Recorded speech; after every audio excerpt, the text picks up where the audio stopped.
നിങ്ങളുടെ ഫേവറേറ്റ് സീരിയലുകൾ ടിവിയിൽ വരുന്നതിന് മുൻപേ സൺ നെക്സ്റ്റ് ആപ്പിൽ കാണാം. ഇനി എല്ലാവർക്കും മുൻപേ കാണൂ.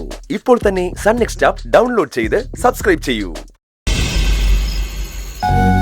ഏട്ടാ, നന്ദിനിയുടെ അച്ഛൻ പറഞ്ഞ കാര്യങ്ങളൊക്കെ കേട്ടപ്പോ പേടി തോന്നുന്നു. ഇല്ല ആരതി, നന്ദിനി തനിച്ചു പോവില്ല. എനിക്ക് ആ ഉറപ്പുണ്ട്.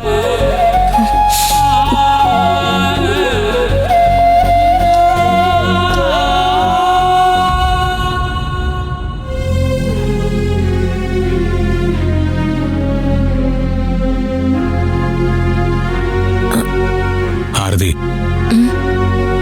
നിനക്ക് നല്ല ഉറക്കം വരുന്നുണ്ട്. അത് കുഴപ്പമില്ല ഏട്ടാ, ഞാൻ ഇരുന്നോളാം. നമ്മൾ രണ്ടുപേരും കൂടെ ഉറക്കം വിളിച്ചിരിക്കണ്ട. നീ ഒരു കാര്യം ചെയ്യ്, പുറത്തുപോയി സിറ്റിയിൽ കിടന്നുറങ്ങിക്കോ. പോ, എന്തെങ്കിലും ആവശ്യമുണ്ടെങ്കിൽ ഞാൻ വിളിച്ചോളാം. ചെല്ല്. ഇന്നലെ ഉറങ്ങാതിരുന്നല്ലേ? ചെല്ല്, ഞാൻ വിളിച്ചോളാം. ഏട്ടാ, ഇടയ്ക്ക് ഇവളെ ഒന്ന് വിളിച്ചു നോക്കണം. കഴിക്കാനോ കുടിക്കാനോ എന്തെങ്കിലും കൊടുത്തു നോക്കണം. അല്ലെങ്കിൽ എന്നെ വിളിച്ചാ മതി. നീ ചെല്ല്, ഞാൻ വിളിക്കാമെന്ന് പറഞ്ഞില്ലേ?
നിന്റെ ഉറക്കം കഴിഞ്ഞോ?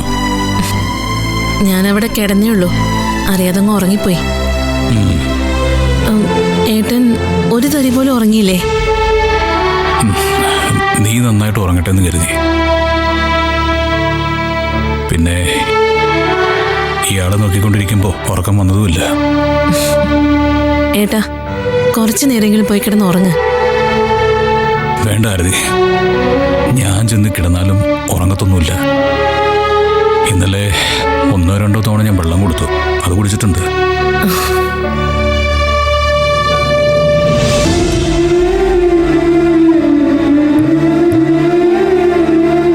കണ്ടോ ആരതി, ഇയാളെ കിടപ്പ്.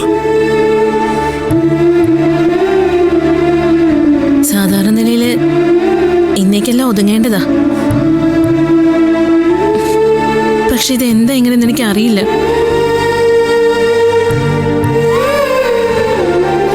പരീക്ഷണം അയാൾക്കുള്ളതല്ല, എനിക്കുള്ളതാ.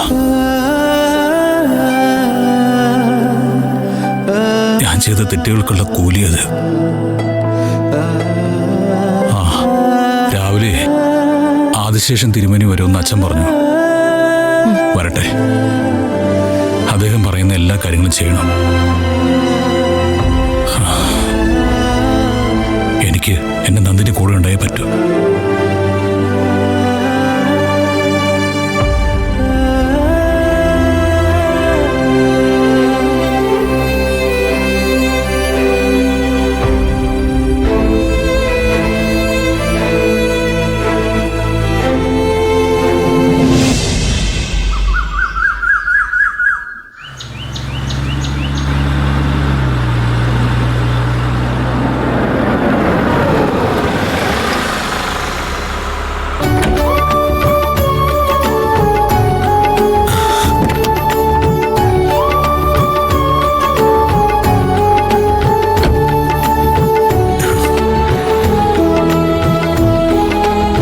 നമസ്കാരം.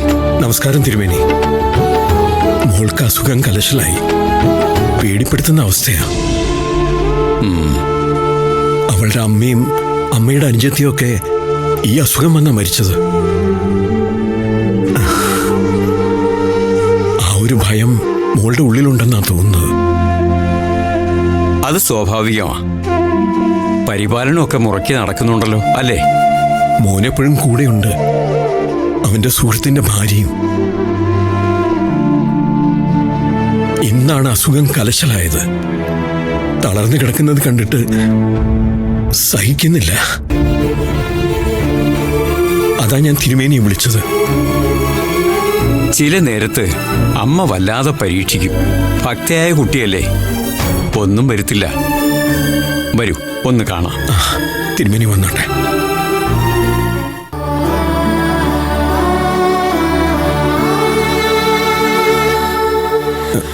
തിരുമേനി,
വെള്ളം നന്നായി കൊടുക്കുന്നില്ലേ?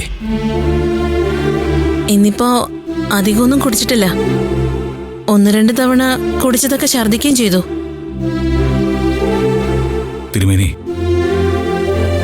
തന്തനെയും കുടുംബവും പാരമ്പര്യ ചികിത്സ നടത്തുന്നെന്ന് പറഞ്ഞുകൊണ്ടാ അത് തന്നെ തുടരാമെന്ന് കരുതിയത്.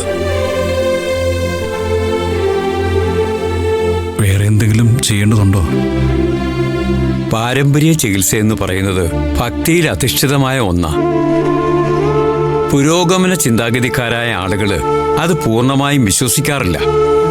പക്ഷെ ഈ ഒരു അസുഖത്തിന് ഭക്തിയോട് പരിപാലിച്ചാൽ അതിൽ നിന്നും പൂർണ്ണമായും മോചനം നേടാം എന്നത് സത്യവുമാണ്.